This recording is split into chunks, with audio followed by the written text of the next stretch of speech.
good evening, and welcome to this evening's episode of the Heart to Men podcast, hosted by the Empowering Perspective community. We're your hosts for this evening's conversation. This Joker here. I am.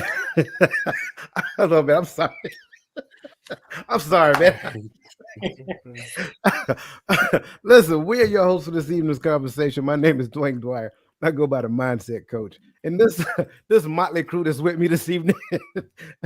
Listen, I'm joined by Mr. Roland Walker, Sombrero Sam over here, otherwise known as the poor man's Dr. Phil, the man of many hats. And below us, we have Mr. Tawami Gaddy, the son of Timothy, who's also known as the Available Man, and also our brother, Mr. Garfield Martin, the Uncle Junior, the host of the Uncle Junior Network itself, also known as the Consistency Coach. And with us shortly would be our brother Chris. Gentlemen, how are you this evening? Doing great, man. Doing great. And in the words of our brother who's not here yet, strong. You gotta get the voice, man. You gotta get the voice. I know I ain't got it like that. I'm I gotta keep strong. practicing. I'm doing all right. My mood is I'm good. I'm good. My energy is good. Why you took the hat off though? Man, it's hot. That's for cutting the grass. That's outside.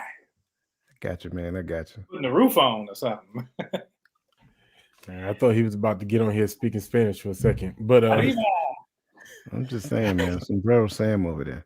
Yeah, man. Yes, indeed. Listen, I Yeah, want to make smooth. sure that I welcome everybody to the show. Listen, we greatly appreciate seeing you guys every week. And as always, we are here to serve you. So thank you for joining us. So in the chats, I want to make sure I speak to you guys. So good evening, Crystal Everett, Cassandra McKenzie, Bernadette Simmons, Brianna Moore. Good to see you, Michelle Ray. Let me make sure I got everybody. Facebook user, I don't know who that is. I have to go over there and take a look, but I want to make sure I acknowledge you. I'm coming so I can see who you are. But again, welcome to the show. And for all of you guys who are with us tonight and you haven't gotten the chat and announce yourself, we want to welcome you. Get in the chats, just say hello so we can acknowledge you, because in this space, we believe in acknowledging and uplifting our people, because we want to celebrate you, something that we don't do enough of in our community. So Lisa Keys, good to see you. So yes, I want to make sure that we are acknowledging everybody. Now, of course, I think this is a conversation that a lot of people have been waiting for. Boundaries in personal relationships. So I want to start off a little different tonight. Can I do that? Because we are getting ready to define a problem by highlighting a problem. So that's what I mean. I just want you guys to give me your feedback on what you're seeing. Sometimes you gotta choose better friends. I mean, at the end of the day, that's her friend. She knew how her friend was. But maybe she didn't. Man, I look at it like this. I don't know if I got any friends that would do anything like that. You know what I mean? It's like there are boundaries there. There are things that you just can't do. Like I don't have anybody in my life like that. You know what I mean? I don't know. Let me see what y'all got to say. Well, maybe not to that extreme, but I think you as the person, you got to set the boundaries that you allow people to have. Like, hey, you can't go past this point.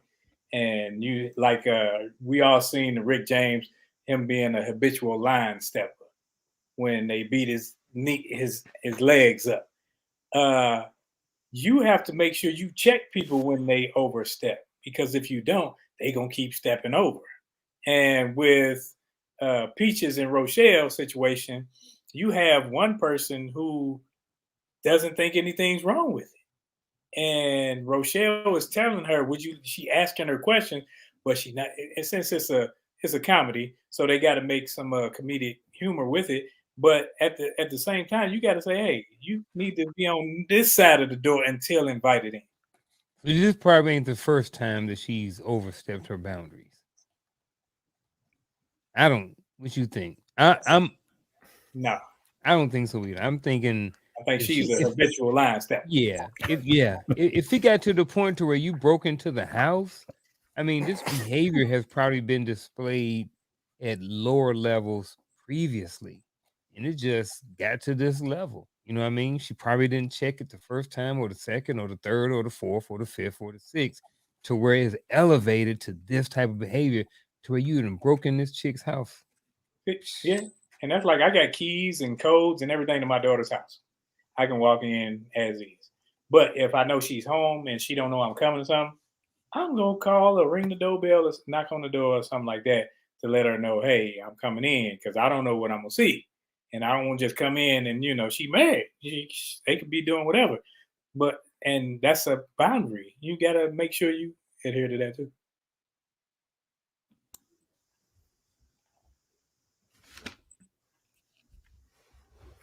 I'm sorry.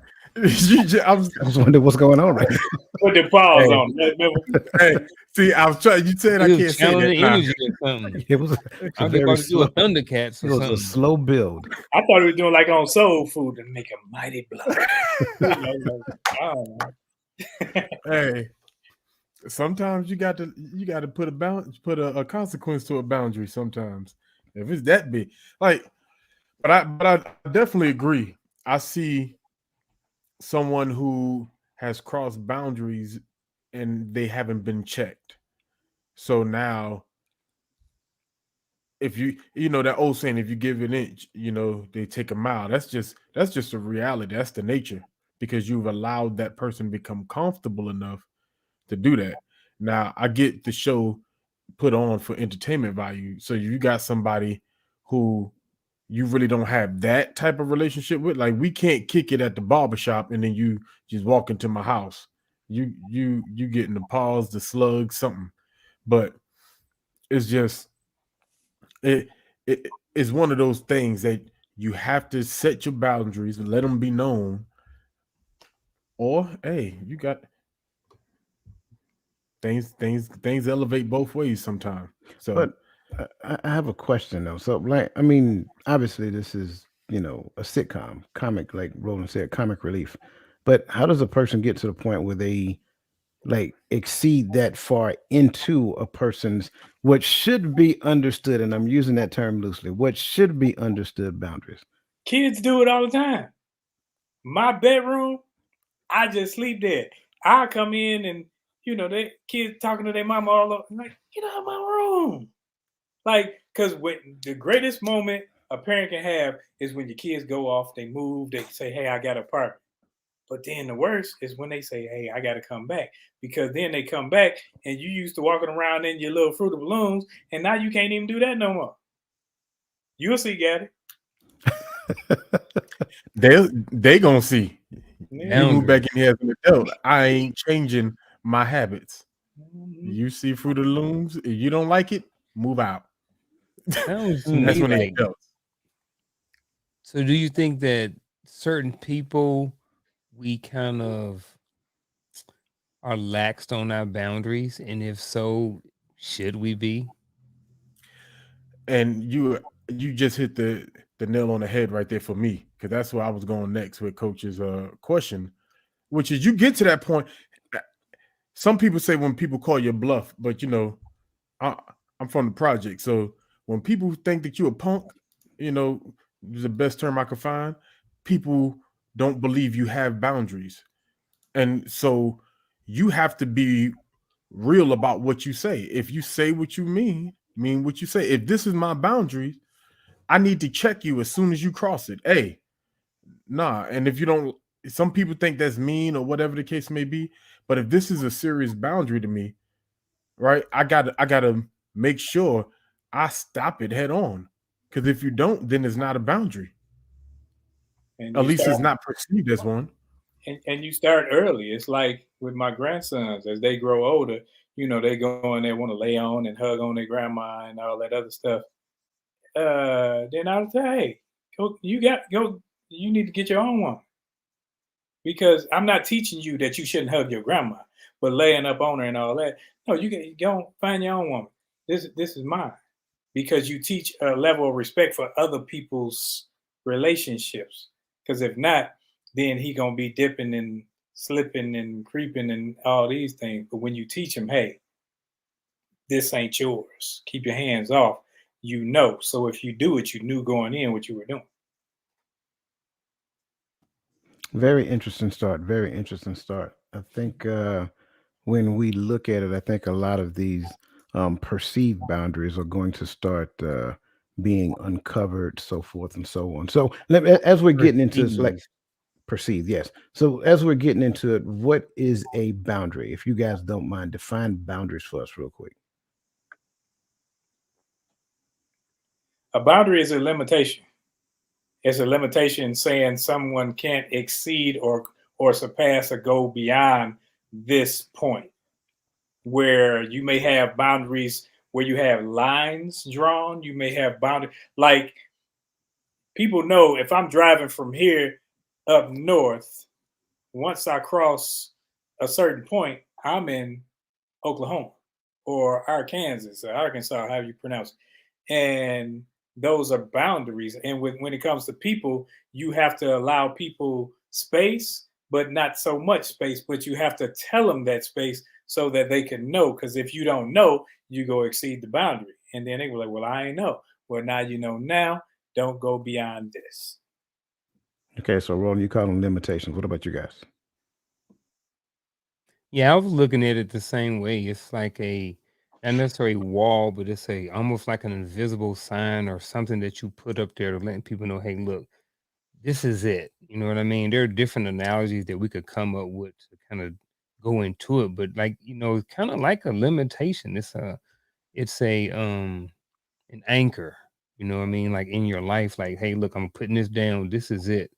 And do not go past it for whatever reason, and there are emotional boundaries, there are physical boundaries, there are different types of boundaries that we set up in our life. And, Roland had talked about kind of both of those in the same sense, but they can both be divided at the same time too. So I think boundaries, in a sense, I can't come up with a different word right now other than like a limitation.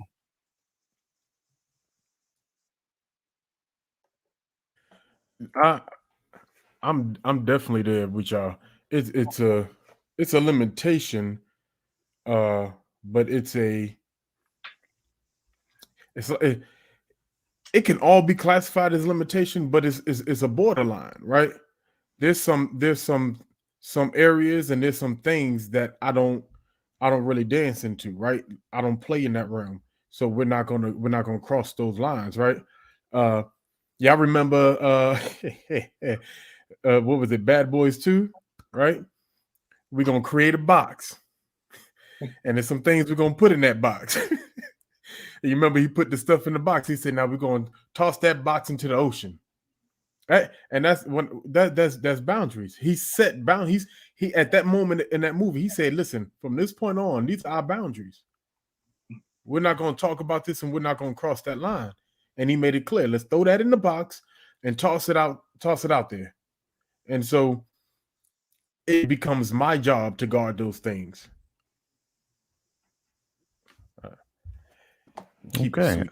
I like it. I do like the box analogy. Uh, welcoming the youngest well, I'm sorry, not the youngest, the second youngest on the panel because everybody loves Chris, unlike the clip we seen earlier. Chris, welcome to the show, brother. Good to see you. Greetings. My apologies for my tardiness. Nope, you good, man. You had good reason. Don't worry about that. It's an honor to have you as always. So we're talking about boundaries, and we're pretty much defining boundaries real quick. Don't want to kind of throw you in the fire, but if you have a response, by all means, chime in. Um, Roland said that there are limitations. Garfield and Gaddy agree. Um, for whatever reason, I don't want to call it a limitation. I want to call it a structure. Um, because within the scope, like I look at boundaries from a couple of different perspectives. Boundaries keep things out, but it also keep things in. So when you look at it, a boundary, even though it has limitations on both sides, it also is a structure to help kind of define a particular thing. It kind of tells you where the end of that thing is, and so forth and so on. So that's kind of like my perspective. Not saying that mine is more accurate or anything of that nature. It's just the way I view it. Yeah, I also looked at it just as simple as just like it's a dividing line. It's just something that just divides this from that, one from two, or whatever it is.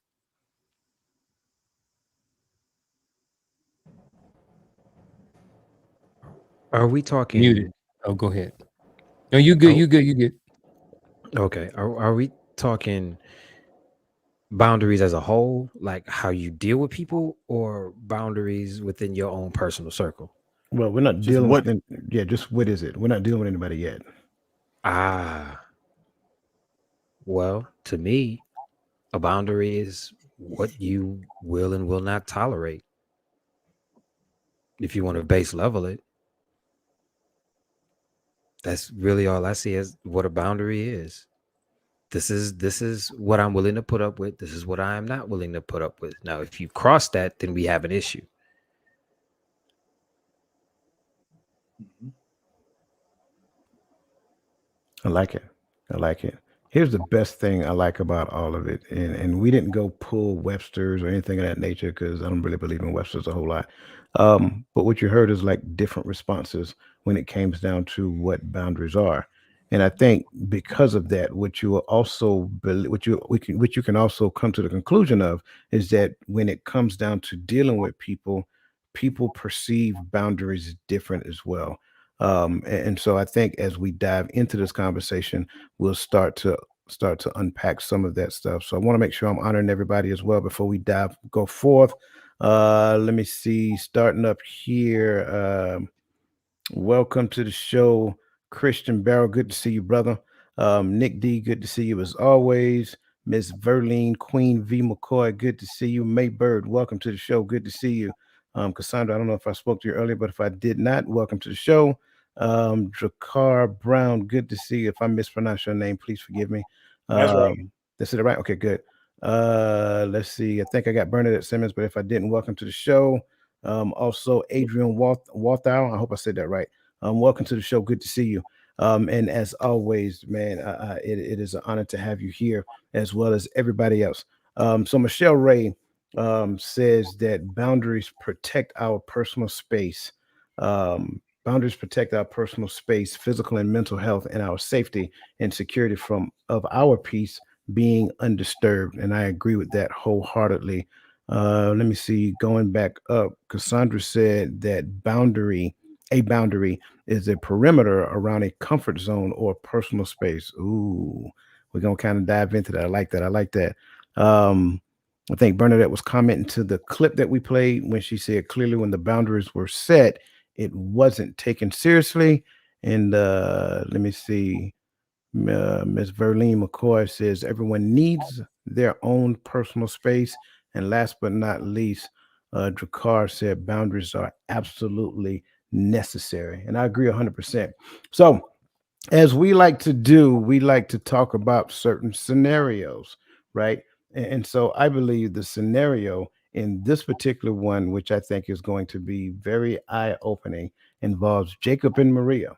Now, they are a married couple, both employed, who share common household expenses. Recently, Maria made a significant purchase of $30,000 for the sake of her growth and development without consulting Jacob, causing tension in their relationship. When confronted, Maria posits the purchase would make for a deeper and more fulfilling relationship for years to come.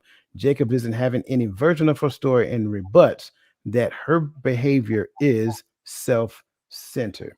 So, first and foremost, I want to dive in what is known as understanding boundaries. Because I think in the scenario we've seen previously, there may have been some assumptions that we can come up with based upon their behavior. So, given Jacob and Maria's situation, what could be the consequences of not having established financial boundaries in their relationship? Divorce. I Man, mean, shoot. I mean, that's the worst. But if she dropped $30,000, so without talking to her husband, now they must have a bunch of money. But I'm thinking regular people. If you just go and take $30,000 of our money, I would like to know prior to this, even because you say it's going to benefit me.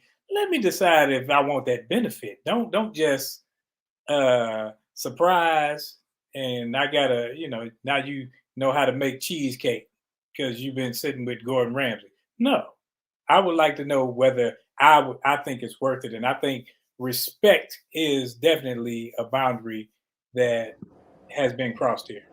You said that too nice. I would like to know. You better tell me when you about to drop 5 figures on something in our house. Are you serious? And we sharing expenses. Now, like you said, we got bread like that, then that's different. You know what I'm saying? 30 racks is nothing. But if we're just an average rumble tumble, run of the mill kind of married couple, and you take $30,000 and don't talk to me, oh, we're going to have a discussion and it's not going to be pleasant. I am not going to be nice at all. No. Are you kidding me? That's one of the consequences. A unhealthy, angry conversation because you just disrespected this entire home by not bringing this to me when you are about to make this big purchase that you say is going to benefit everybody. If it's going to benefit everybody, why would you do it behind my back? Why wouldn't you just come to me and say, hey, I'm about to do this and this is about to benefit everybody. What do you think? So let me ask this, because I heard something what you just said. If correct me if I'm wrong, I heard you say that it makes a difference based upon their income status. 30 racks is a lot of money to a lot of people. Right. But if you B and J, that's $3. I think even if you are right, if you being J, right, I think there's a boundary set, but boundaries look different when you got their kind of money, right? That boundary looks like this is your credit card. Your spending limit is your spending limit. Once you go past that spending limit, it is what it is until it's paid, right? That might be that case. So then, okay, if 30 racks is within that limit, then it's within that limit.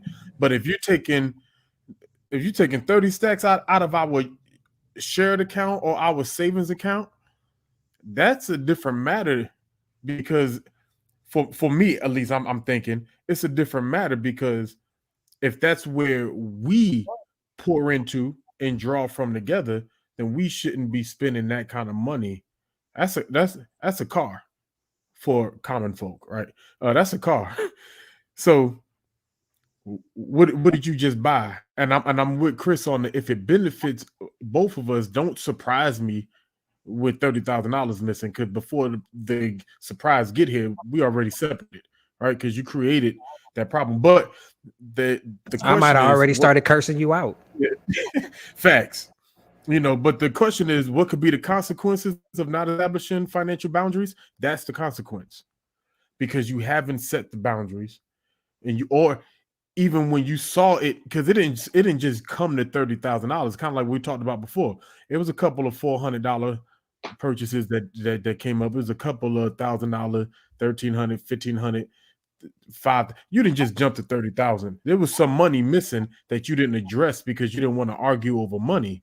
Man, them people said she could rent them places and travel here and live in this place for the weekend anytime in a year, and they didn't call it a what's them places called? Timeshare. They didn't call it a timeshare, so she bought. Now, see, but here's the caveat, and Bernadette Simmons did bring this up. Mm-hmm. If it's her own money that she has, that's not going to affect anything that we do as a whole under this house, okay, that's your money. You spend it the way that you want to, because that is your money. But if it is our money, no. See, only women have that luxury, because men, we know our money is their money too. But shit, you buy you. I'm like, one of these days, I want to be there when you take that woman walking down the aisle. Woo.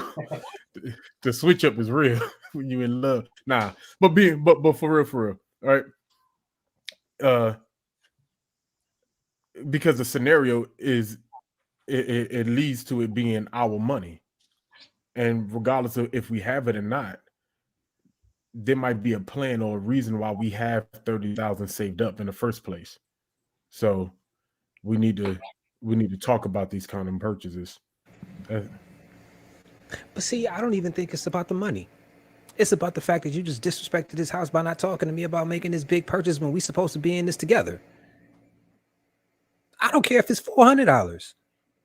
You couldn't come talk to me and say, hey, I'm about to blow this. I'm about to spend this $400 on something that's going to benefit the house. So that takes me back to my original question. Does it matter how much money they make? Yes, It does. to me. So if they Not in the just Because like me and me and my ex, we used to have certain. We used to say, okay, we're gonna split, say $2,000. You get 1,000, I get a month. You get 1,000, I get 1,000. If you go past your 1,000, if you go, that's on you for the month. If I go past, but month, that's your boundary. right. But that's a boundary. So what I'm saying is the amount matters. The amount that you make matters, because if I'm not concerned about said money in the sense where it's not going to affect me, if I'm at $30,000, it's a lot of money to us, but to some people it may not be. I don't Yeah, I think because think like you said earlier, like you can, like when you brought up Bay and Jay, Bay can go to Hermes and blow 30 racks on a Birkin bag, and Jay won't think nothing of it. Right. am I the But only person who don't know who that is? I say Beyonce and Jay Oh, Z. Beyonce and Jay-Z, man. that's the new But nickname or see, something? Bay and but Jay? B and but J. see, here's the thing though. Here's the thing, and this is why I hate social media. We have to stop comparing our middle class 9 to 5 clock punching startup entrepreneur business owning. I got this expensive piece of paper, so that means I can go do this expensive job type thinking, and compare that to what the celebrities do. We can't do that. You understand what But I'm I'm saying? still, I'm still saying it don't matter because we're talking about our money. We're not talking about We talking about their money. but even if we're talking about their money, right? If it matters as far as what their limit is. Like you talked about, $2,000 is your boundary, right?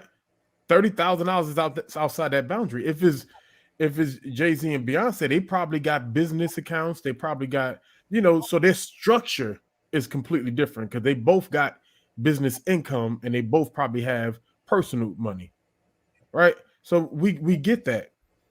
But as far as what we have together, no, we don't touch that. That's how I'm looking at it. If me and you put money into this specific pot right here, we don't touch that without the other one knowing, whether it's me or you spending, because we are putting into this, and we need to have a conversation. If we decide to do something, you don't make decision with what's in our pot. But I want to know what's next in the scenario, so I can know what she bought for 30,000. What did we buy? Did we get an old Mustang, 1969 Mustang that we got to fix up? What we buy? Yeah, we can gonna figure that out after yeah I we curse yeah her out for taking that money out for and not telling me. we gonna get there. What says ye, Uncle Junior? when you asked about does it have anything to do with how much money they make, I don't think it does. I think it has more to do with what has been talked about it and discussed when it comes to the money. So yeah, you can make $30,000 a year. I might make $80,000 a year. But what did we talk about as far as how this money is going to be divided up and who's going to pay what when it comes to the finances of the family? I think that's more important than who has the biggest account or anything like that. So, and I think one of the well, I got two. Some of the consequences of not having established financial boundaries are one, like Chris said, I do think that it comes down to your financial bracket. If you got B and J money, a whole lot different than when you got um Uncle Junior money. You know what I mean? It's a little Talk bit about Earl. different. I want to talk about Earl and Tina money. Forget B Yeah, and J. or early and Tina money. So, so what you could be doing is you could potentially be um hurting your financial future. You know what I mean? You take 30 grand out at one time, depend on where it's from. And if there was in a certain amount of investment account, think about how much compound interest you may not get over a certain amount of time. So you could potentially And the affect your taxes you got to financial pay on future it. and the taxes depend on where you pulled that money from. And then another thing is, I think it consequence could be trust. What is the trust going to be like after this? If he felt some kind of way about her taking that money out, then I think there's been some trust that may have been broken there. And I think that's a huge consequence when it comes to a marriage and a relationship, especially when there's 30 bands on the line. You know what I mean? And then there's a trust issue, and someone thought that they were doing the right thing by it. But as if it was me, I need to understand, like Roland said, why we take this 30 grand now? Like, what is We it can going? What listen, is we it can going to? understand all of that, but I am cursing you smooth out You're gonna for take this not work. telling me. But if you Oh, got B&J money, you like, look, man, come on now. Earl and Tamika, man, we ain't talking about Earl B and and J no Tamika, more. Nobody caring about Yeah. no B and J. B&T, Listen, I will be honest with you. I'm on Team Gaddy and Team B&J. and Team Garfield on this one. I don't really care how much money we make. I think for you to make a decision, I mean, at this amount of money, for you to make a decision like that on your own, and I don't even want to use the concept of consulting. But if it's not something that we talked about and agreed upon, I'm starting to question you, right? Because whose team are you on? You're on the team of you, or you on the team of we? And when you do something of that nature, you're showing me in real time that you're on the team of me, myself, and I. So it has nothing to do with us. It has everything to do with you. B and J, I don't care about them. They can do what they want to do, right? We talking about real folk here. At the end of the day, and let's be honest, I want to bring Bernadette's question in here because I think that is a great question to bring to the table because Bernadette, she kind of add a little seasoning to the gumbo. What question will it have the same impact if it's her own personal monies? Y'all thoughts? that's what I said earlier. Like if she is pulling from her own account that's not affecting nothing, hey, go spend your money. But you're not spending our money without telling me. You understand what So I'm I was saying? Yes and no. I think it depends on where you are. So I would say this: at one point in my life, if I gave someone some money, I would get upset if they didn't spend it the way I wanted them to spend it. Cause I'm just like, look, I just gave you $200 and you went out and bought, I don't know, you went out and bought some makeup. I'm just like, look, you could have bought that thing that you really wanted, or you could have, saved it so you can buy some Christmas later. I don't know, whatever. Right. But then I learned that once I give something to somebody, whatever they do with it is on them. So if we have to establish that this money is her money, I don't care what she do with it at the end of the day. Because if we've already established that she's going to have her little pot and I'm going to have my little pot or whatever like that, we already have made sure that the financial resources for the family are already taken care of first. So if there's an extra 30,000 in her account or whatever, and she doing what she want to do, I could care less. But like I said, the family, well, we gonna be taken care of first before you go out and spend 30. Any other That's my two thoughts? cents. Yeah, I'm with Uncle on this one because if I'm busting my tail and I'm holding the fort down and I ain't got two nickels to rub together, and then you say, "Well, this was my money over here," it's like, well, we're not a team because a team member shouldn't see me, you know, taking Miracle Whip sandwiches to work and you out here buying this program. No, Put salt and pepper on Miracle them. Whip sandwiches. that's what With I used to sliced eat. with Wow. sliced with sliced tomatoes. With sliced tomatoes. Tomato sandwich. We ain't had no meat, man. No meat. Oh man. And a wish sandwich. Put two pieces of bread together and wish for something in between. There you go. There you go. Get it. What you got, brother? Hey, I'm with Chris right there. I mean, if it's your money, you spending your money, you know, it is what it is, right? Surprise, thank you. But once again, I'm just big on because to me the amount is not the issue we're talking about for me. The problem is it's our money, and if it's our money, then we possibly might have a plan of why we're saving the money. So let's decide together if it's a good idea to spend any amount of it, right? So I'm with it. If it's your money, you doing you, okay. What they say, do you, boo boo, do you? Do you, boo boo? Yeah, Hey, I'm with you guys. Like if this is something that she had on her own personal account based upon an agreement that we had from month to month, and then she decided to spend it how she pleased, I don't care about that. You know what I'm saying? Now, don't spend it, then come back and say, hey, I need some help. You know what I'm saying? That's a whole nother conversation. But again, And a whole nother reason for me to curse you out. you just want to curse. I got you. But again, here's the other thing. If she did it, I wouldn't even see it because it's her own personal account, and I don't really have visibility on her personal account. So what she do with that money, that's on her. I'm not getting wrapped around the axle about that. But again, if it comes out of our joint account, that's a whole nother conversation. And I'm agreeing with you guys. It's not about the money. It's not about how much we make. It's the principle of the thing. And so once the principle get violated, now we got to have a conversation. Um, Greatly appreciate the comments that you guys are putting in the chat. Let me see Isn't that, where. but isn't that funny though? Like none of us really cared about the money. It really wasn't about the money at all. I mean, Chris gonna cuss somebody out, but at the end of the day, it really ain't about the money. You know what I mean? Like Mm-mm. none of us. It was Yeah, it's not not about the about the money. money at all.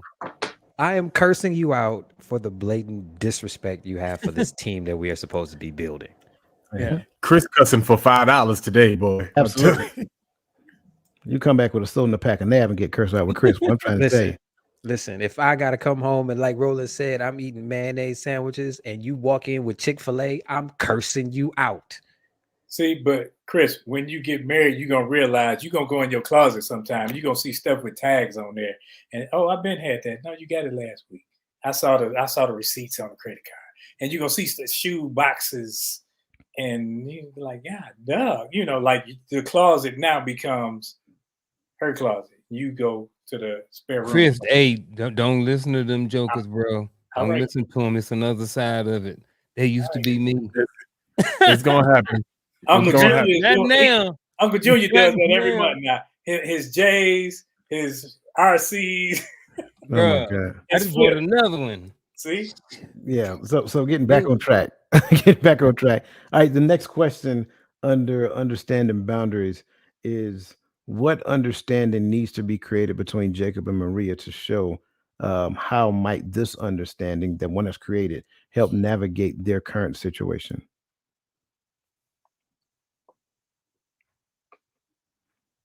What do they need to understand to come out this? Understand that communication is key, that there's a respect level with certain things in marriage. As a team, the team has to know. And for me, I don't care how everybody else do it. I'm the head of my house. So if the head don't know where we're going, the house is lost. So in situations like this, I'm not trying to control like I'm a, puppet master, but I need to know because I'm making sure my job as protector mean that I'm protecting the things. So you don't even worry about the man coming talking about, well, I ain't get paid for the yard. You don't have to worry about whether or not the people come talking about the water and the AC and all this. You ain't got to worry about that. I do. I protect the family from it.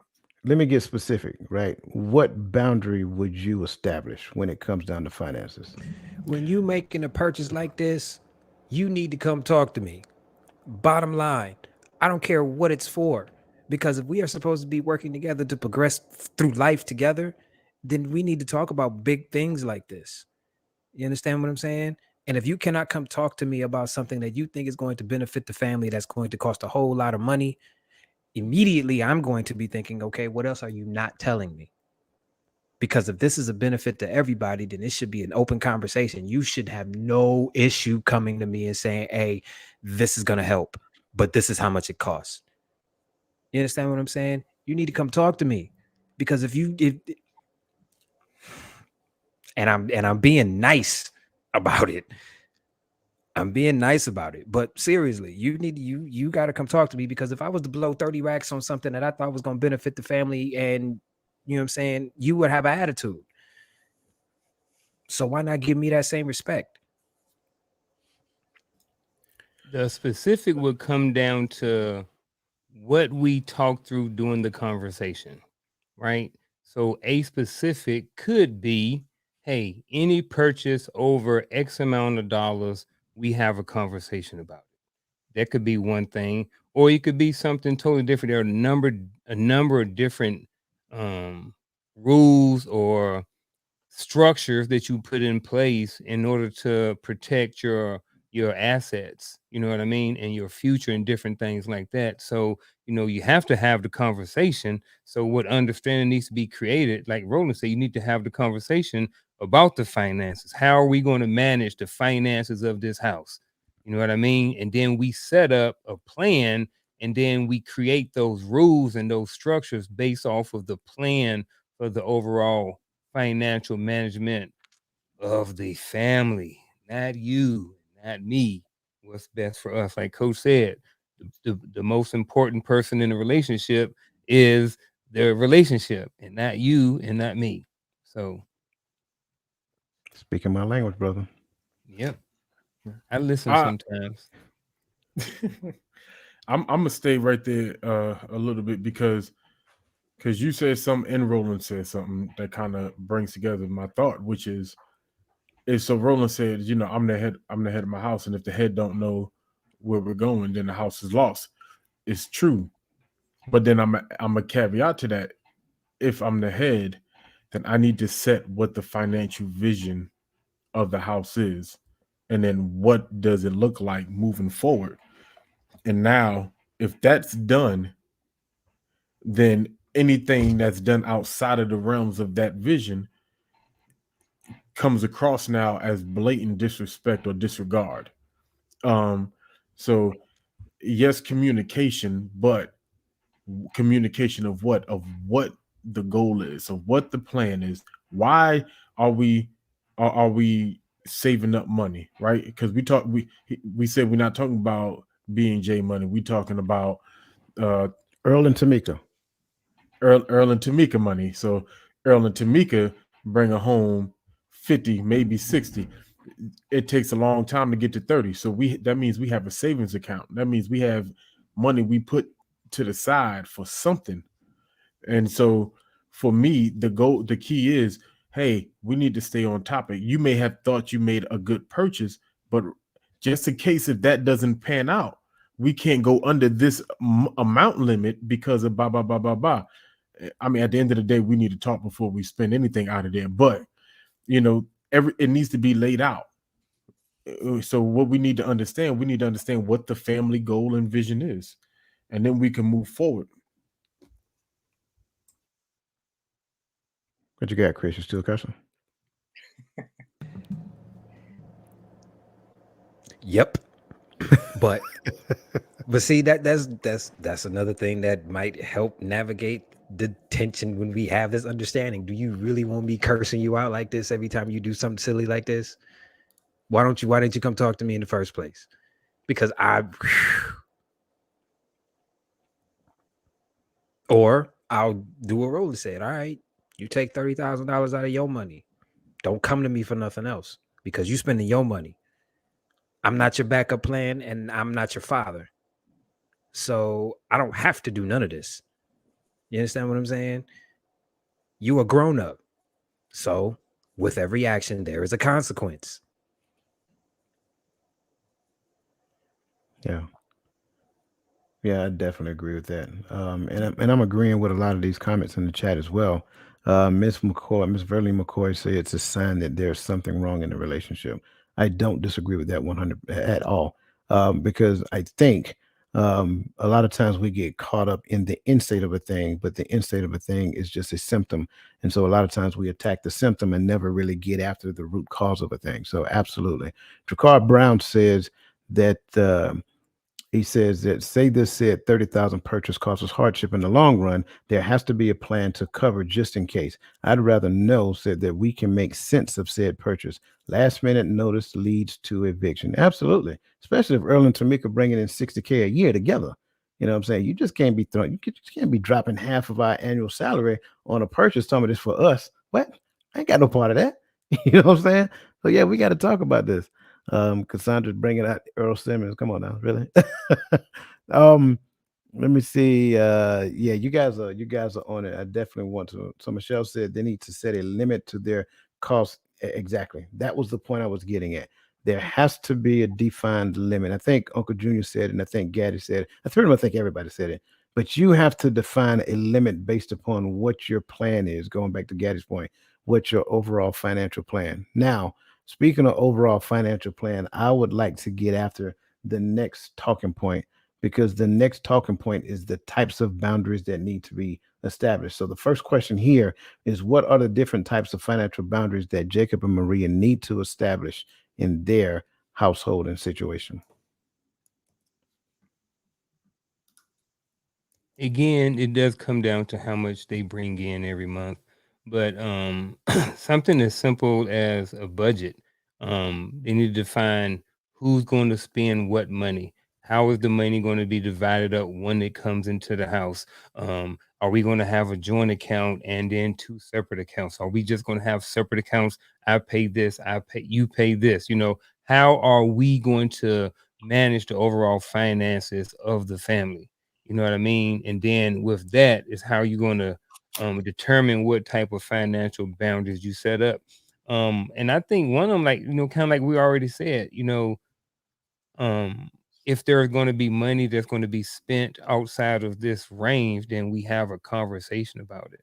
But I think one of the big financial boundaries, and if it's a boundary, is that maybe we don't spend money on these types of things. Maybe we don't spend our money on strippers or gambling or whatever. You know what I mean? So it depends on what you guys talk about and what are the rules and structures in your family.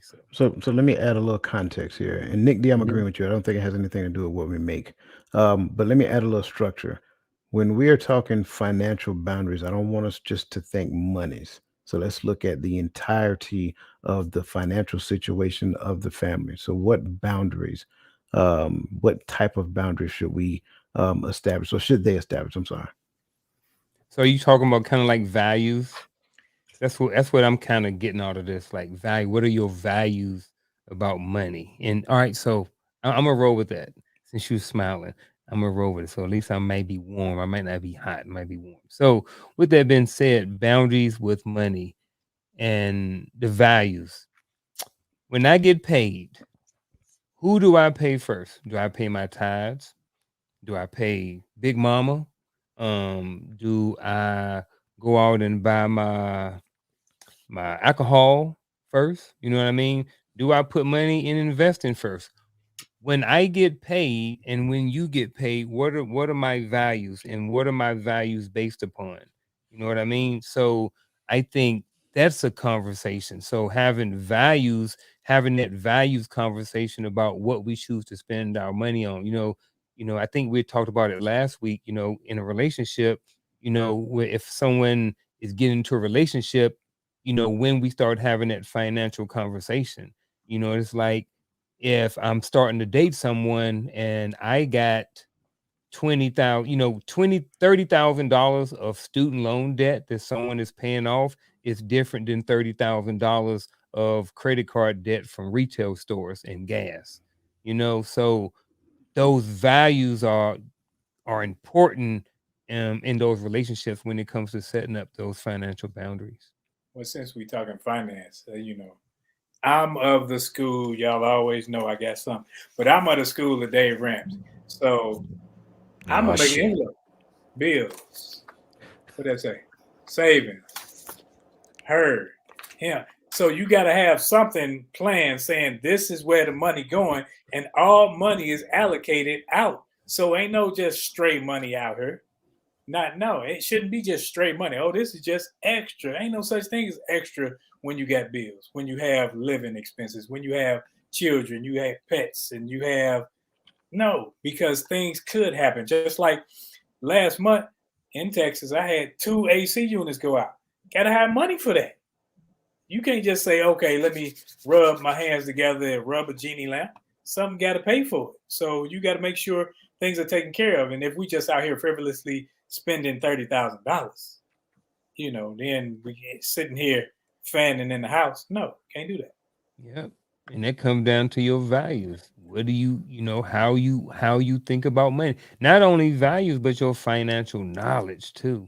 How do you view money? Do you view it as something that I get so I can pay my bills?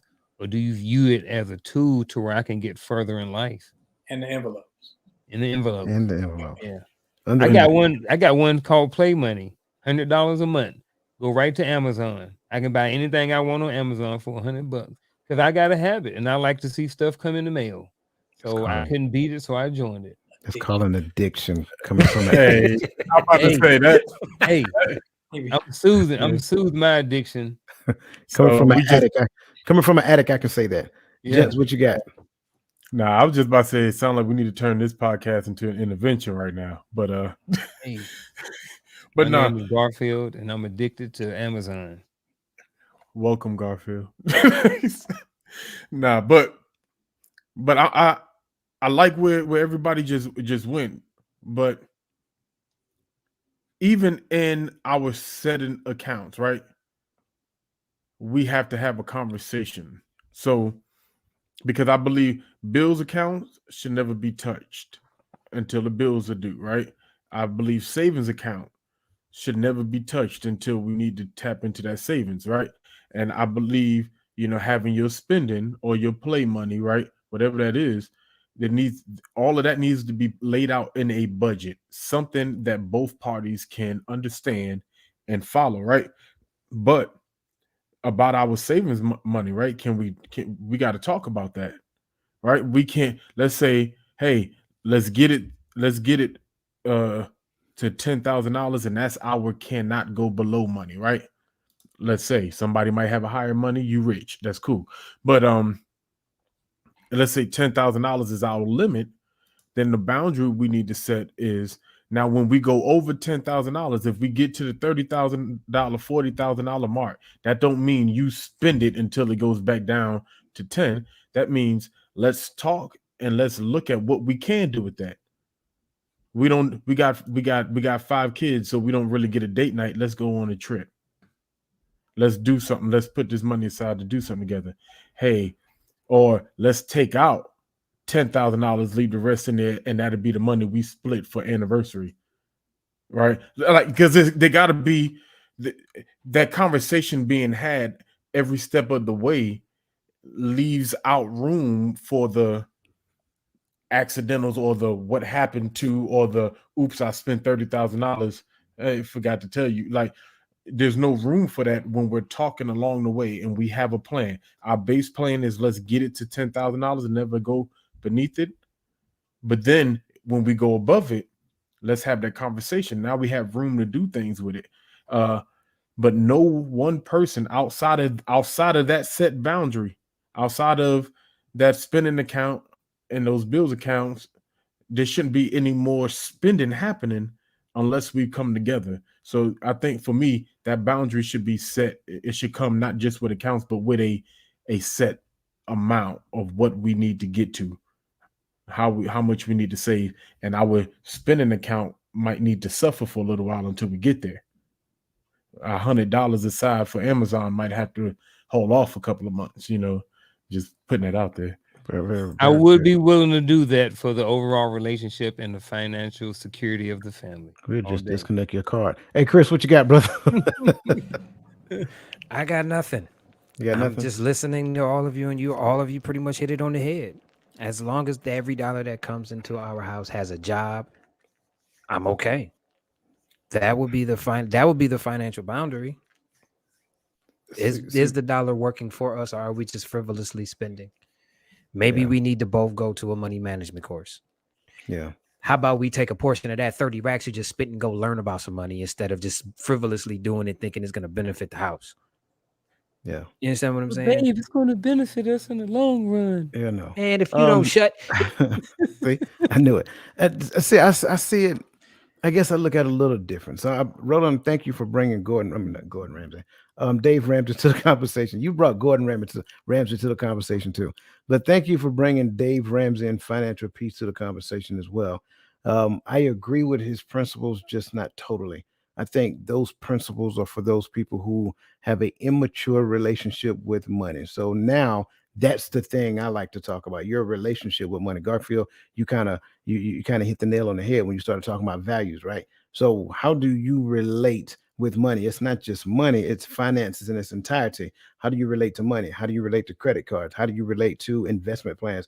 How do you relate to insurance? Like, how do you view insurance? Do you view insurance as something that compensates you when you die, or do you view insurance as something that you can extract from while you're living?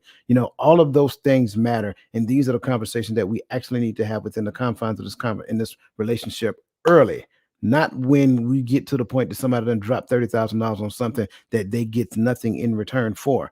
So I think all of it has to be discussed. We create a plan that goes toward the vision that Gaddy talked about previously. So when we start putting that plan into action, it makes sense. The only reason why I said that Dave Ramsey's plan is good for those people who have an immature relationship with money, because one of the first things he tells you is to, like, take $1,000 and put it away quick, as fast as you possibly can. I don't necessarily believe that. I actually believe that you should be able to get your hand on three types of money.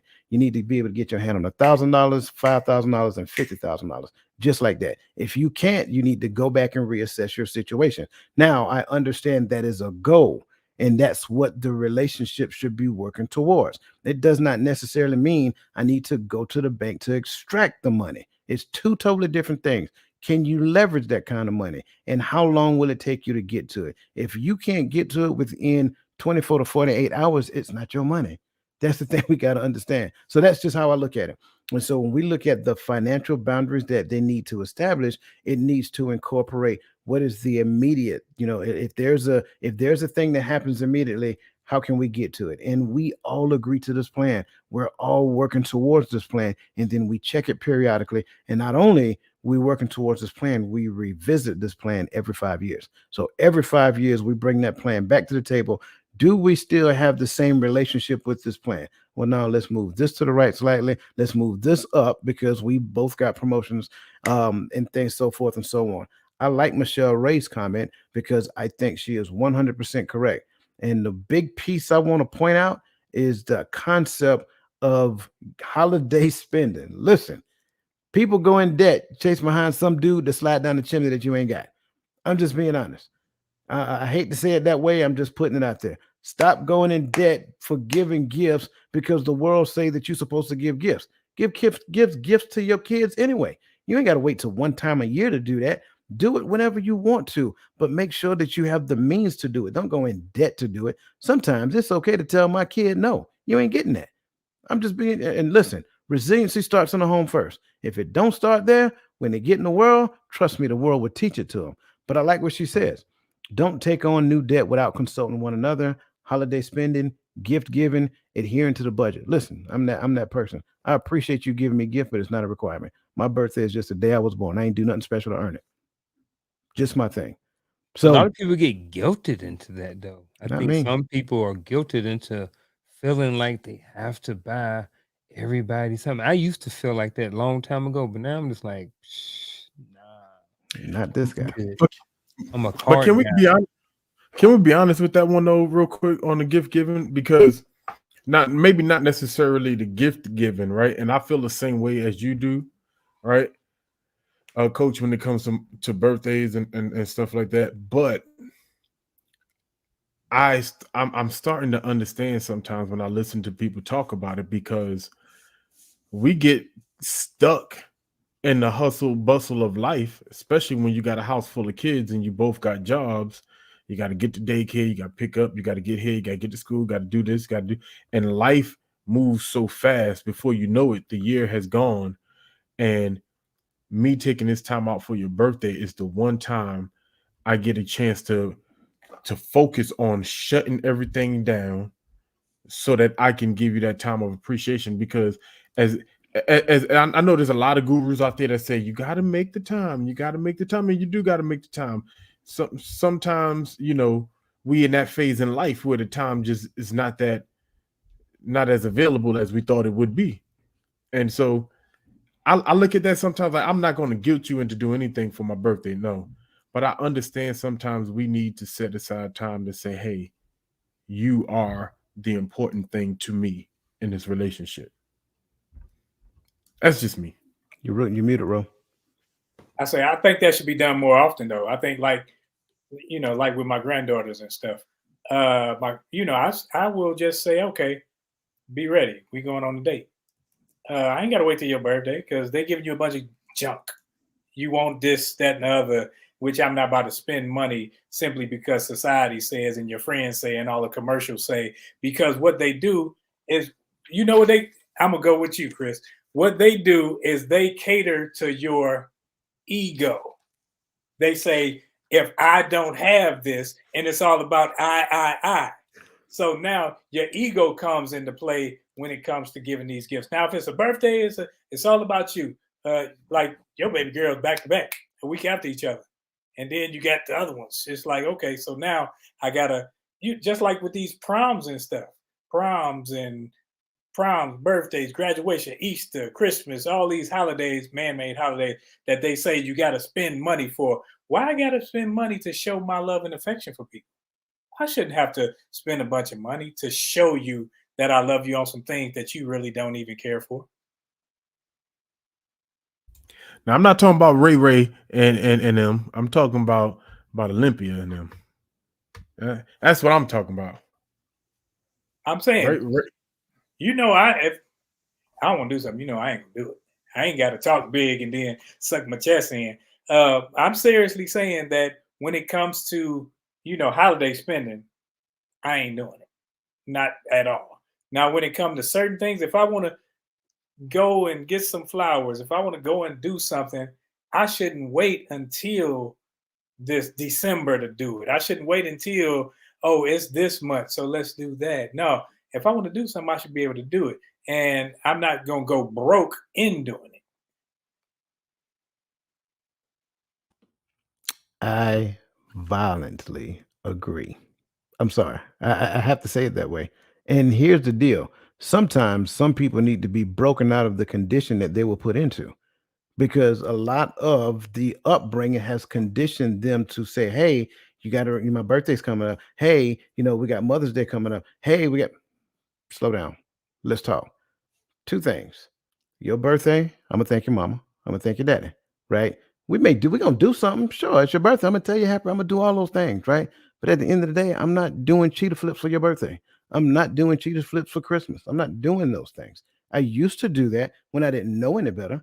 But once I came to another place, I realized like, hey, you know what? That's a form of, like it is a form of financial manipulation. And unfortunately, unbeknownst to most people, by them striving and putting pressure on you for it, it's just feeding the beast of the stores, the beast of the jewelry store, the beast of all the stuff. Because I've seen people like get off work and rush to the flower shop, get a bouquet of flowers and rush over here and get candies. And I'm just sitting there looking. I'm like, all right.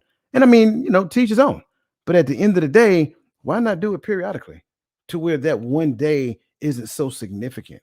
And that's just the point that I'm making. And again, I'm not telling anybody what to do. I'm just telling you what this guy does because I'm not fixing to do all that. Not It'd happening. be funny. It'd be funny on like Mother's Day. You go to Walmart and different places on holidays, and you see a bunch of people in line like getting flowers and presents. Like on Valentine's Day, I be like, man, y'all whack, man. Sweating, bro. Like you're in Walmart, you know what I mean? On Valentine's Day with a teddy bear and some chocolate. And You I'm know what I not mean? and I'm not judging anybody. I'm Like not judging them either. we have to understand that it's a level of awareness. When you're Mhm. unaware, you're constantly doing these things, right? Because what you don't want to do is make the other person mad. Well, I'm sorry. That's the definition of manipulation. If you're doing it because you don't want them to get mad, that's manipulation. Why not get to the point to where you have an understanding, right? When we have that understanding, now it's a whole different thing because I don't have to wait to Valentine's Day. I don't have to wait to Christmas. I can appreciate you any day of the week, any day of the month. And oh yeah, by the way, I might just want to, and trust me, I got it. I've been there. I've had the kids in the house and all that other great stuff. Sometimes you might just want to separate yourself from the kids for about an hour, 2 hours, whatever that look like. Get a babysitter, say, hey, I need y'all just give us a break. And we're gonna go out, me and old lady, we're gonna go out, and we're just gonna eat dinner. That's it. And we're coming right back. There's nothing wrong with that. It doesn't have to be a special day to do that. And I think in the scope of it, that's part of this discussion. The type of financial boundaries you put in. Because again, it is a tactic that is wrapped around an advertising plan that convinces you based upon your emotional connection to these things that you see and say, hey, I want that. So can I ask a question? Sure. What if Jacob comes into this reality, but Maria thinks it's just because he's trying to be cheap? They need to have a talk. Nope. Chris. But and that's why you gotta realize who raised these people. You got to go back and see how were they raised, because they could have been strapped for cash. Now she got a little money, she want to splurge on everything. So they don't know how to save. They don't necessarily know how to spend to where it's healthy. They have bad spending habits. So yeah, you got to talk about all this stuff before you sit up there and walk down the aisle and y'all feed each other cake and all this other mess. Because you're gonna go into a wedding and she gonna say, "Well, you need a groom's cake," and you like, "I don't even like cake. Give me some cornbread. I'm good." So now I need you a doing groom's cake. I don't even need this wedding. Get out my exactly, face. but they trying to make you feel involved with a groom's cake that you don't even care about. And yeah, so now you got to buy all this stuff. It's like, hold up, I'm thinking financially where we want to be. You thinking about spending between this and the honeymoon $50,000, where we could just let's pay this house off. But You you gotta got have a to. So conversation. Because I think. the reason why My you gotta bad. have a conversation is y'all or you as the head of the household, you probably didn't have something established. And that's why she thought that she could go out there and spend 30 grand. So you have to have the conversation. Because that happened on your watch. You're the leader, you're the head of the house. That happened on your watch. Why did it happen? What did I not establish in my house to where my wife felt comfortable spending 30 grand? So that's why we have to have the conversation, because I got to figure out how I can unscrew this now going forward. I might have to take the $30,000 loss on this because I might not have established those boundaries in my relationship. I might have to eat that 30,000. May not want to, but it might be my fault. And the only reason I say my fault is because something may not have been established or talked about or discussed, and that's why she thought that it was okay to go and spend 30,000. So, on behalf of the men, got to take Yeah. some accountability on this, brothers. I won't even say it's the men. I would just say on the behalf of awareness, because I know a lot of Awareness. There we right, go. a Better. lot of women have this awareness as well. In fact, I Mhm. learned this from a woman, to be honest with you. I was like, wait, that actually makes sense.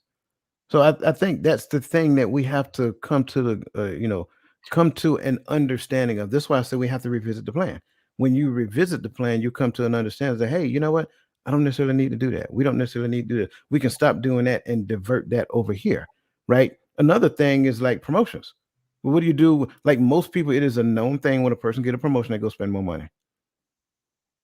So again, All this the is time in the army. yeah. Joe make E5, Joe go get a new car. Joe make E6, Joe go get a new car. I'm like, golly, bro. Like, when I was And E7, I was looking like an E5 but that's why until I I asked got the question. to later on.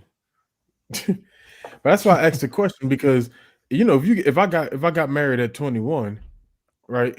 I didn't know we doing whatever we doing. We think it's cute, and we going into debt. We getting broke, and I evolve, and I expect her to just evolve because I evolve.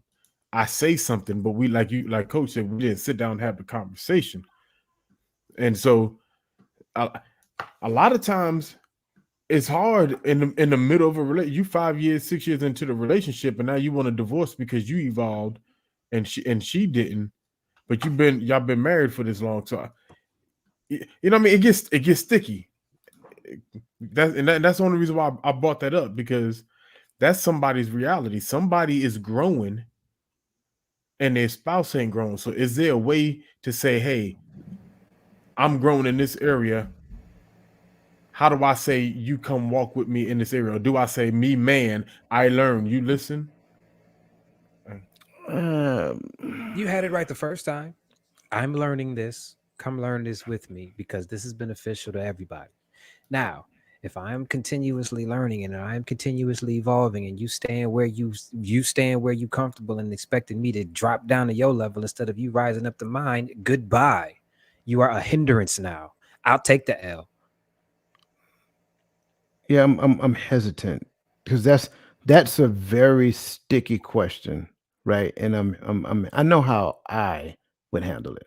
That's that's the best thing I can say. I know how I would handle it. I'm right on line with Chris. It's if I can't have a conversation with you, an honest conversation about where we are going, right? And if you have come to the conclusion that you're going this way and I'm going this way, we're divided. We are a house divided. And for me, I mean, as long as we're not married, I'm just going to go ahead and further the divide for you. I'm going to help you do what you've already made the decision to do. There's no need for me to fight you for you. I don't have that kind of energy, patience, nor time. So that is a very easy decision for me. Now, if I miss the mark, and I've already said I do, and this is why I say I'm very hesitant to respond to this, you got to put a little bit more into it. Like you need to go to counseling, you need to go sit down with somebody, bring another mediator, and bring Big Mama bring somebody. You know what I'm saying? But at the end of the day, we're going to have to figure this out or not. Again, it's still simple for me because I am that person that will be okay with learning that I made a bad decision. When you have made a decision to do this and I'm trying to grab you and say, hey, come back, come back, come back. But you're like, no, I'm doing fine. That's it. And I hate to Go make do it you, that boo-boo, simple. right? Yeah, I It hate to is make that it that simple. simple. It is that But it simple. is. Sometimes it hurts more holding on than it does letting go. It hurts you more because you're going to get drugged in the wrong direction. Yeah. It's And I think simple, but it's easier said than done for a lot of people as well. I think for some people, that's the challenging part because they may want to hold on, I or they may agree. not see it. You know what I mean? And coach, when we were in the unit together, when I got new soldiers in, I don't care what they thought, what they said, they were going to see the command finance specialist. Yep. If you got a family, if you don't, you're going to see the command finance specialist. You're going to set up a budget plan. You're going to do all these things so you're knowledgeable about what you have versus what you think you have, so you can actually set some steps to make boundaries and save and take care of your family and yourself. Yeah. I want to bring this next talking point up because I think it's feeding into. I want to skip over the next one and go to the one after that one. I want to go to communication because I think that feeds directly into what Gaddy is talking about. So, what are some concerns surrounding communicating boundaries? And this is where the wheel fall off the bus.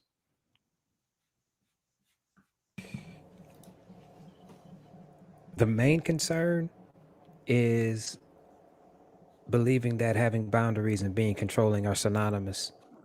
Ooh, make it make sense, sir. Say more. Man, listen, it has gotten to the point where, and I'm going to speak as men, it has gotten to the point where a man actually having boundaries, standards, and preferences is deemed controlling because in today's society, based off of the interviews that I've had, the people that I've talked to, the men that I've talked to, the women that I've talked to, a lot of women think that they can do whatever they want to and still have a man. Okay. And that is not the case anymore. A lot of women think that they can do whatever, they should be able to do whatever they want to, just be whoever they want to be, spend however they want to spend, live however they want to live, and that man just accept it and still be with them. And the men are saying absolutely not. This is my life. These are the boundaries that I set. These are the standards that I have. I am not telling you you can't do anything. I am telling you that you cannot represent us in that fashion. Because like you always say, the most important person in the relationship is the relationship. And if you plan on disrespecting the relationship, there will not be one. I'm not your father. I can't tell you what to do. But as long as you are in the relationship with me, and if we're talking about the scenario, if you are married and under my roof legally, I am responsible for you. So there are things that you are going to have to adhere to. It is not controlling. It is basically saying, this is what it is with me.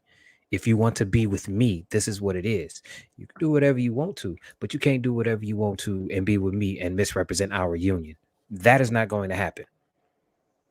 I love that, Chris, because nowadays that would be deemed as toxic masculinity, and that's the system trying to switch it over to make men who are masculine and stand in their masculinity seem toxic. Whereas it's not the toxic man that's not paying his bills. It's not the toxic man that's beating his wife. It's the masculine man that's taking care of his family and doing all these things. But they switch it up and throw that narrative out there, and then people take it and run with it.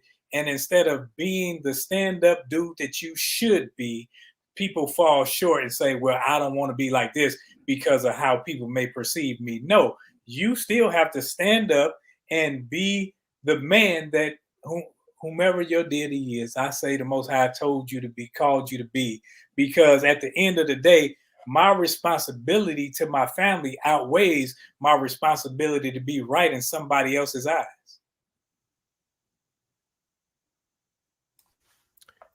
Man. So I'm gonna go another route. Nick D already said it, but I'm going to say it too. A lot of people think that they don't have boundaries because of a specific position that they hold in your life. They really think that they can do whatever they say, do whatever and say whatever to you simply because of who they are to you. And that ain't the case either. Like I said, I'm not afraid to take a loss. I don't care who you are, family, relationship, whatever. These are the boundaries that I have set for my life. This is how I expect to be treated because I'm going to give you that same respect. If you cannot give me that same equivalent exchange, leave me the F alone. Go on about your business because this will not end well for you.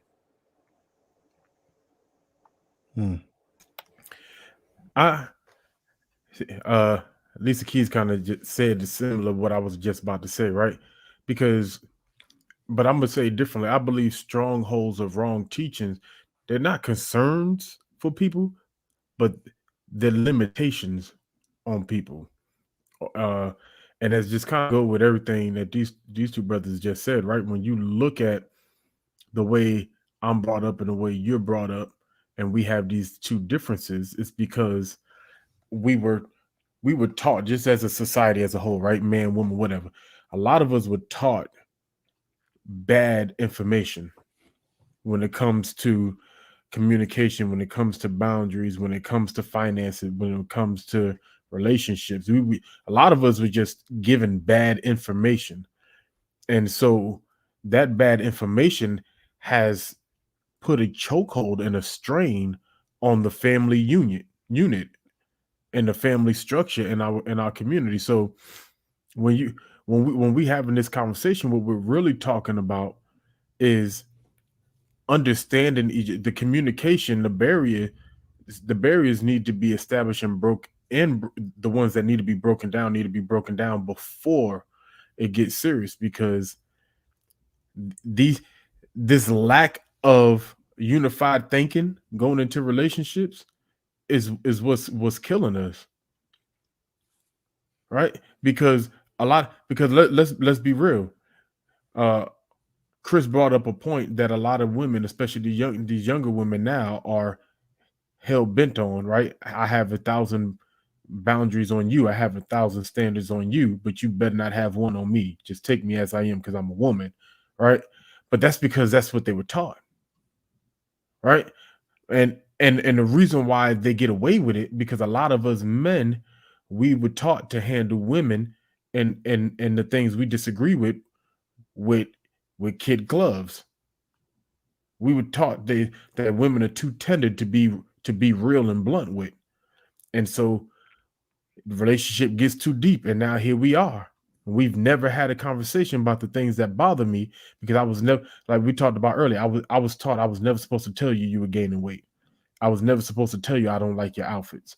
I was never supposed to tell you look too revealing when you're going out without me there to protect you. You know, you get what I'm saying? Like, I was taught never to say these things to you because those were no-goes, and now these are the things destroying our relationships. I was taught happy wife, happy life. So the first time $1,000 disappeared, I didn't say nothing. Now I'm angry because 30,000 is gone. So we got to get out of bad teaching on both sides, because that is our stronghold, and that those teachings put us both in these barriers that keep us from communicating properly. If women are as strong as we say they are, then we can be blunt enough about the things that bother us. And if y'all as strong as y'all say y'all are, I understand emotions get in the way initially, but we have to learn how to hear, receive, and either decide to make a change or decide this ain't what it is. That's just me. Can I say something, please? Sure.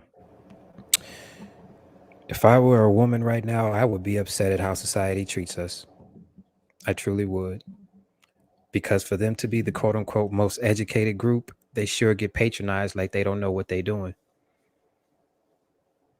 They sure do get patronized like nothing is their fault. Like they don't know what is happening. I would be upset. And I would wonder why I'm being patronized so much since I'm so educated, since I'm so smart. That's just me. What you got on?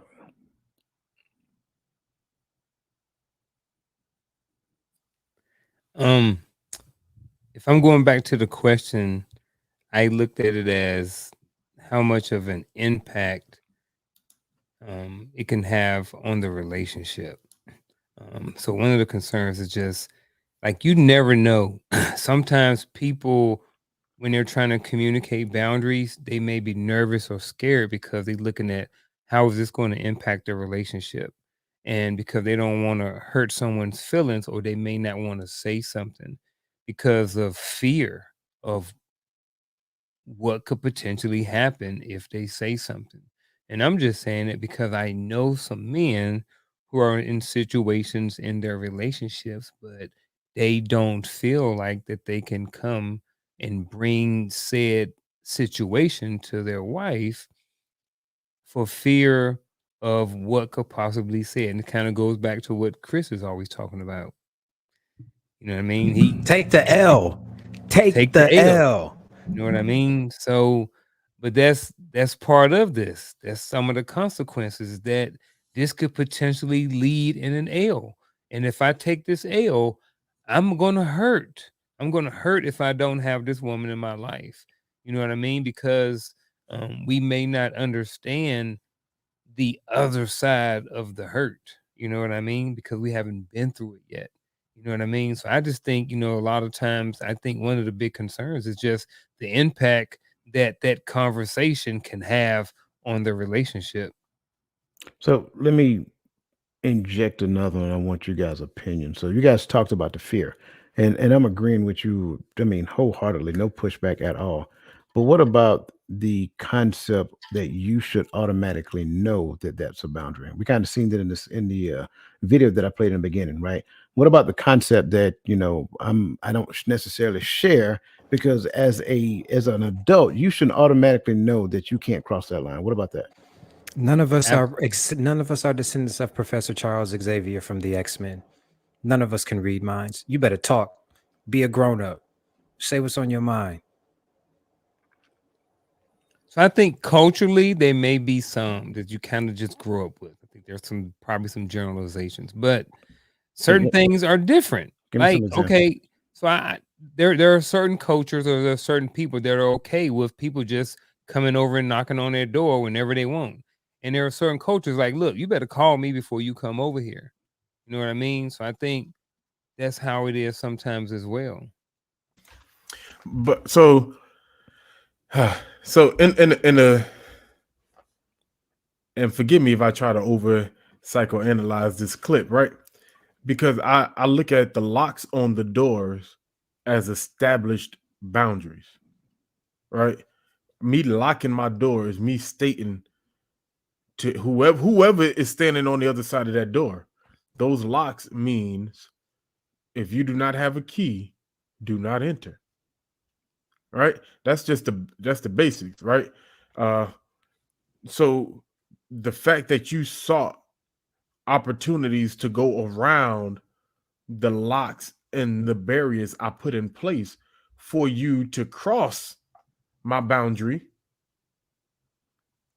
means that you were being blatant disrespectful. So I think in that case, like it's a little different because Give for me some. So I like where you're I going, got but one. make it more personal. Like we got the lock, that's obvious, and that was a clear Mhm. and obvious thing. But what about personal? You know what I'm saying? When there is no lock, I can't see the lock. How does that fare? Ooh, see, All right, this my bad. Go ahead. I got one. All right, so I work with a lot of teachers, right? Different personalities. There's one particular teacher. She likes to talk and she'll get right in your face, right in your personal zone, right? For some people, that's a boundary, but for her, it's not. So unless someone says, "Hey, look, lady, you're too close," this is how she operates. So I mean, so I think sometimes, and I see it all the time. Like I've already established, whoa, you too close. But I see other people and how she interacts with other people, but they don't say anything. But I can see them sometimes feeling uncomfortable when she gets real close on them. You know what I mean? So I think that's, when you're looking at boundaries, I think that's a good example of how some people will say something and some people won't when it comes to the boundaries. And then when you don't say anything, a lot of times you'll find yourself in an uncomfortable position when all you got to do is just say, "Hey, look, pause, you're too close." But I like that, but this one to me is a little more. I think with for what I was saying, right? Let's go to COVID, right? Roland been in my job. I have these plastic things on my counter, right? Plastic things, and there's a little slip right there for you to give me your paperwork. That's where you hand me your paperwork, and I hand it back through there, right? And now, especially during the COVID time frame, jokers would lean around my thing, pull their mask down, and start talking to me. Hey, bro, this is 3 levels of protection. You just crossed 2 of them. Pull your mask up and get back on the other side of my. I literally put it there so you wouldn't speak directly into my face, but you purposely moved around it, pulled your mask down, then asked your question. Now, if I spray you in the face with this Lysol, I'm gonna be wrong. You're going to jail. I'm just saying.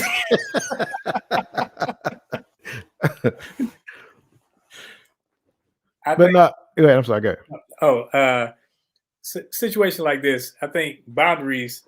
When I was a single father and I had 3 kids living with me, and I had 2 teenage daughters, and so I would go home to shower, and I had soldiers would want to come by, and like I would go to work and I PT, and I would come home to take a shower.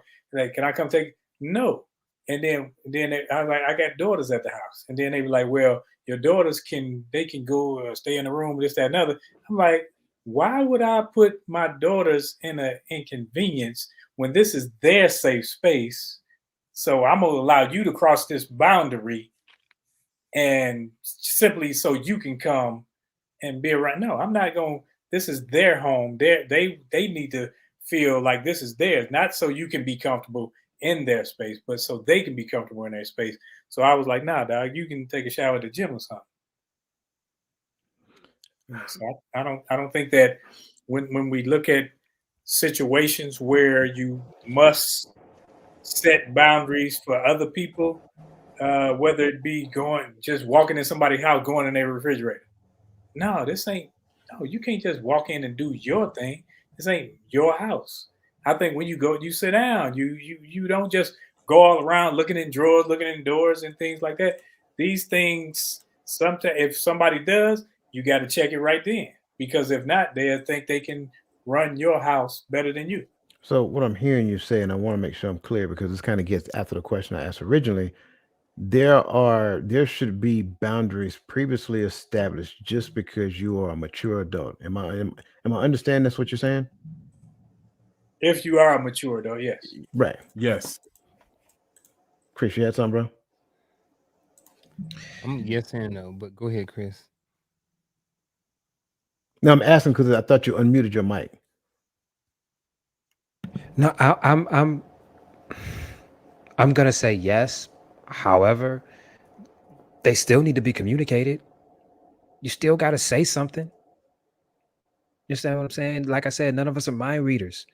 You can have all the established boundaries that you want, but if I don't know them, I'm going to do something that's going to cross them and make you feel uncomfortable.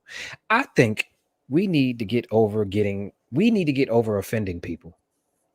We need to get over that, because I say this all the time. To speak runs the risk of being offensive. So say something.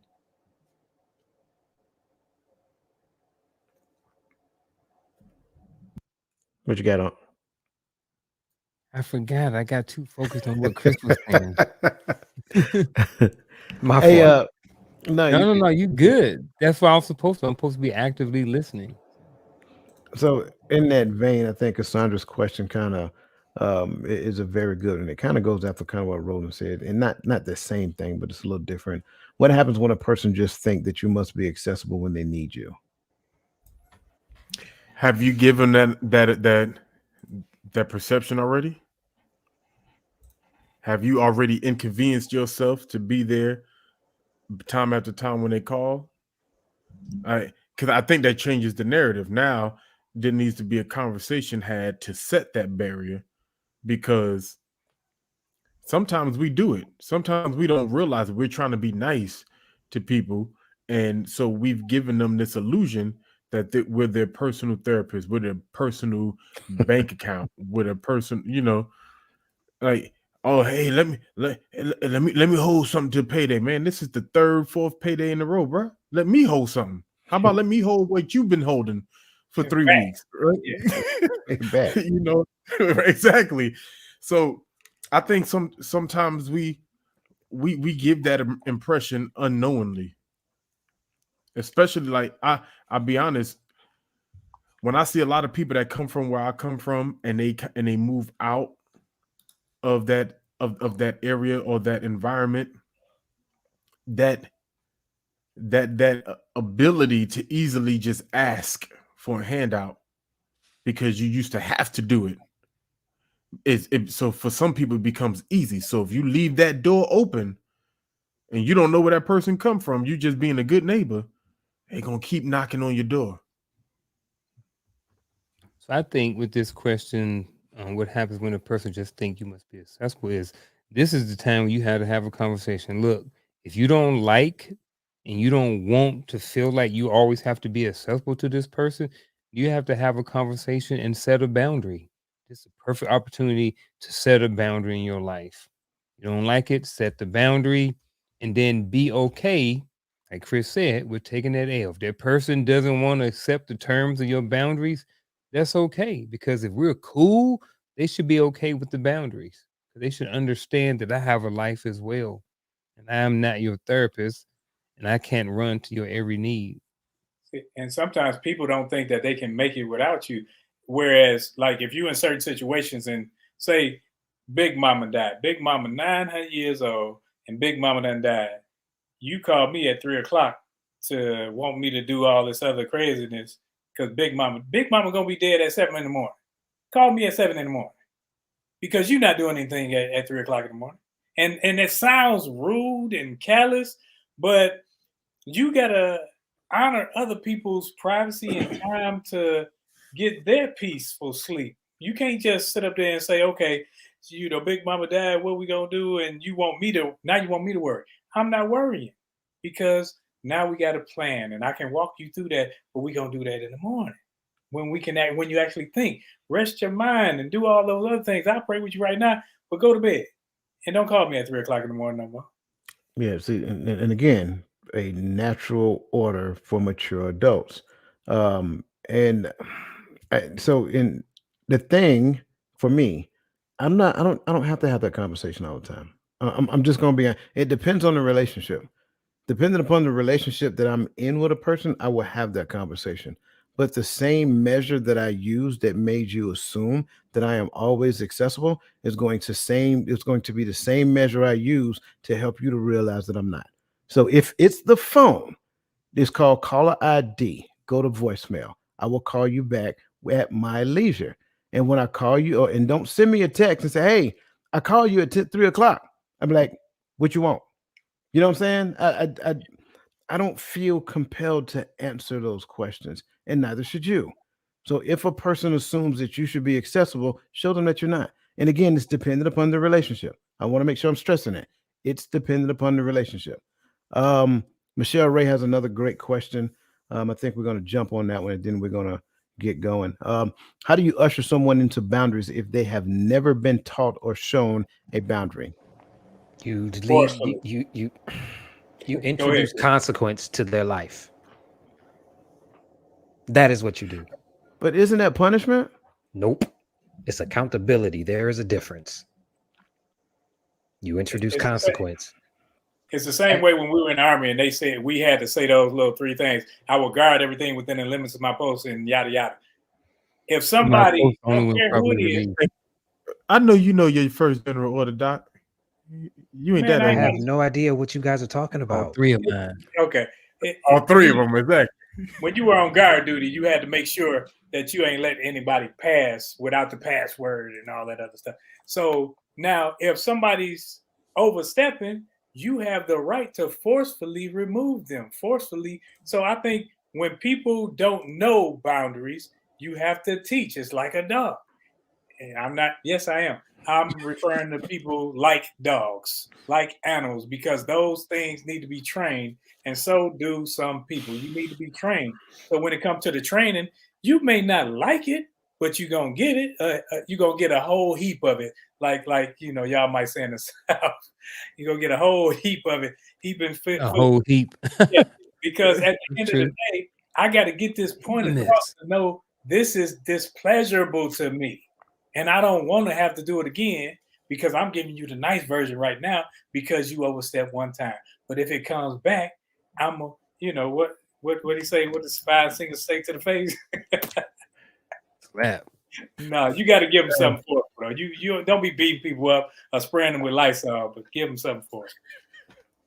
Hey, spray them with that Lysol. Nah, See, but I talk a lot. I talk a lot of noise, but I'm gonna give you the real. How do you usher someone into boundaries if they've never been taught or shown a boundary? You give them grace. You have to. They don't know what they're doing until you tell them what they are doing. Now, once you tell them what they are doing and they continue to do it, that's when you introduce consequence. Going back to my question though, that I asked earlier, should there be an idea that a reasonable, mature adult have an understanding of certain things? I think that there's cultural things and cultural boundaries that or differences that changes the narrative sometimes. But there's some things I think, me personally, but I think we all think that way based off of where you're from or how you were raised. You believe there's certain things that all people should understand, right?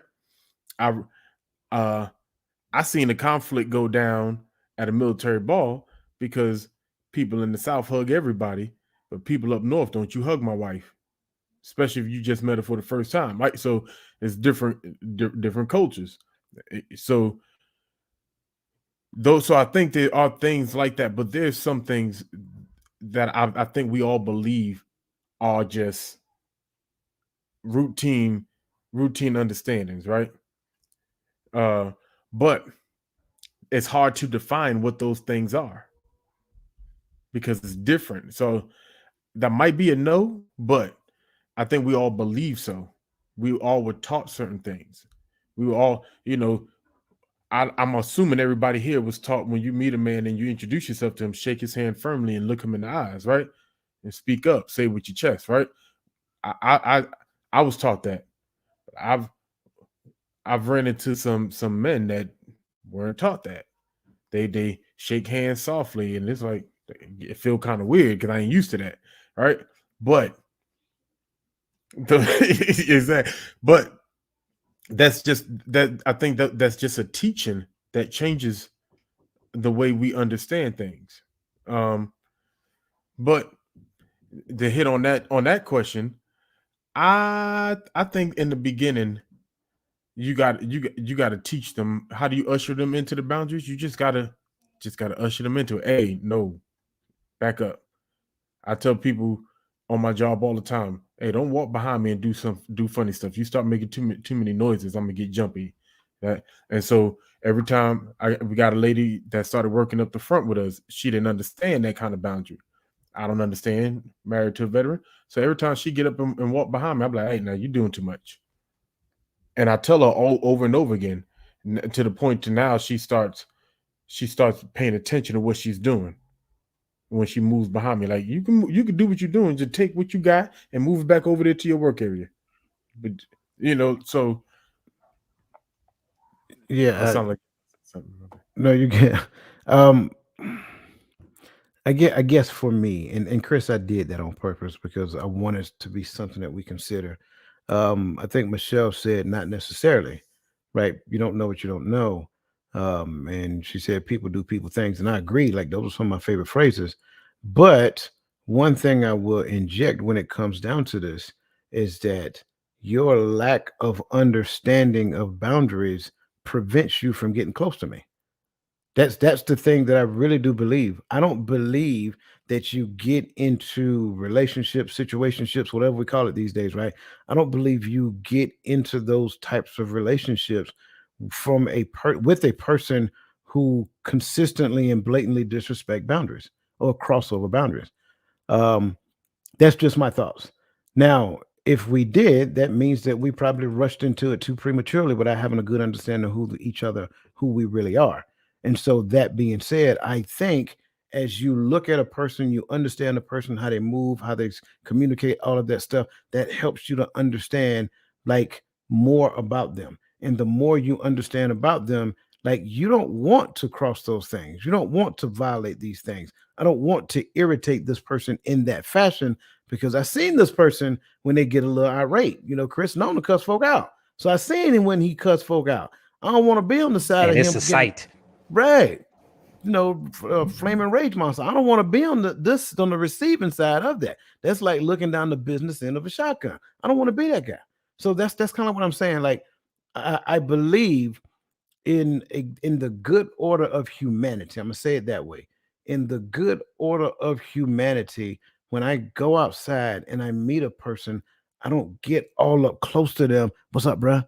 No, I don't do that. You know, like Gaddy said, I greet a man. I say, hey, what's going on, man? And we either shake hands firmly, like in a business setting, or if we brothers, you know what I'm saying? It's different. Y'all seen the Barack Obama thing. Stop playing.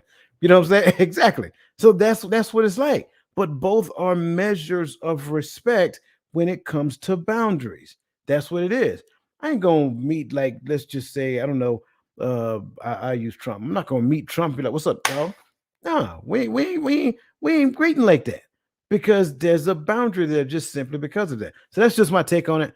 We've been going a little long tonight, so we're going to dive into final thoughts for this evening. Again, great conversation. Thank you for your questions. Thank you for your points.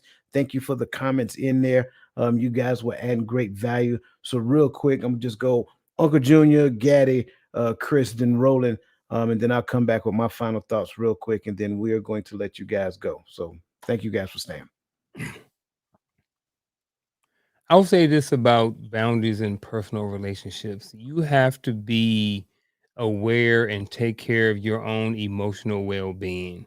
A lot of times, when boundaries are not set up, we are taking on other people's issues and different things like that. And sometimes we can be a doormat to everybody else's problems. And it can cause so much emotional strain and issue on our own life. So, I say, as you go through this journey in life and you have relationships and stuff like that, you have to be careful and make sure you look out for your own emotional well being. And that includes setting boundaries in your life. I mentioned in the private chat at 10 p.m. at night, between 10 p.m. at night and 5 o'clock a.m., nobody can get through except for about a handful of very important people in my life. I had to set boundaries because I would be up all night long trying to respond to people and different things like that. So it's nothing wrong with setting boundaries in your life. They're okay. It's a great tool to use in your life to take care of your sanity and your emotional well-being. That's it.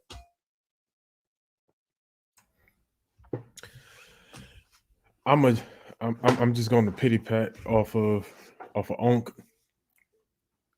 You have to be uh courageous enough to let your boundaries be known. There's nothing wrong or disrespectful about stating what those boundaries are. Um, I do believe that you have to make sure that you are very clear about what these boundaries are. Because I think sometimes, in an effort not to offend people, we sugarcoat what we're trying to say. And when it comes to your personal boundaries and things that tick you off or set you off, you have to be clear about those things, or it's going to be understood that those boundaries have limitations to them. And if they don't make that clear, don't do, I don't, I don't like, or I don't do this, right? Uh, People know me. Hey, when I got to a certain age, I said, listen, I don't do clubs and I don't drink and all that other stuff. I don't do those type of settings. And for a while, they used to invite me, hey, come over to the crib. We're going to have a get together and blah, blah, blah. Then halfway through it, hey, let's go to the club. No, I don't do that. But I had to make it clear that there was no limitations to that boundary. So they stopped asking me. And that's all you have to do. Don't worry about offending nobody. It's offensive when you set boundaries and people purposely go around them. So just say what you got to say and be clear. My final thought is simple. Personal boundaries are necessary because they teach other people how to treat you. You have to be stern in your boundaries and you can't flex. But you also have to extend a little bit of grace because not everybody is perfect and people mess up. Now, when that boundary is pushed after you have already spoken about it, that is when you do what you need to do as a person. Whether it's have the conversation again or remove that person from your life. But having boundaries is necessary. That's my final thought.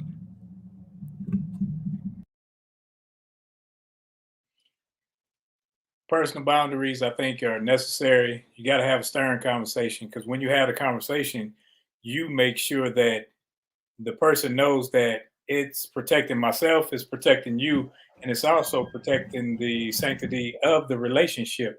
And if you go beyond this, there has to be repercussions in order for us to stay connected. Because if there are no repercussions to you crossing the boundaries, then you will keep doing it, and then you'll be like that old saying: you give a brother a rope, he want to be a cowboy. So instead of allow him to be a cowboy, you say it up front, be stern, be you got to make sure that they know, because if they don't necessarily know, they think you joking, they think you playing, then they gonna continue to stretch your boundaries and your patience. I love everything that these gentlemen said. So I just want to add to it real quick. I think boundaries serve two purposes. In an immature relationship, boundaries serve to help people to understand how far to go, where not to go, the things that they should not intrude upon, so forth and so on. In a mature relationship, you actually respect another person's boundaries to a degree, to such a degree that you protect it. Not just you're not protecting it from you, you're protecting it from everybody else. So when you understand a person's boundary and you have that mature relationship, you're in protection mode of their boundaries. So it looks different. Immature relationships, we're establishing boundaries and we're reinforcing it with one another, right? And sometimes, and in most cases, against one another.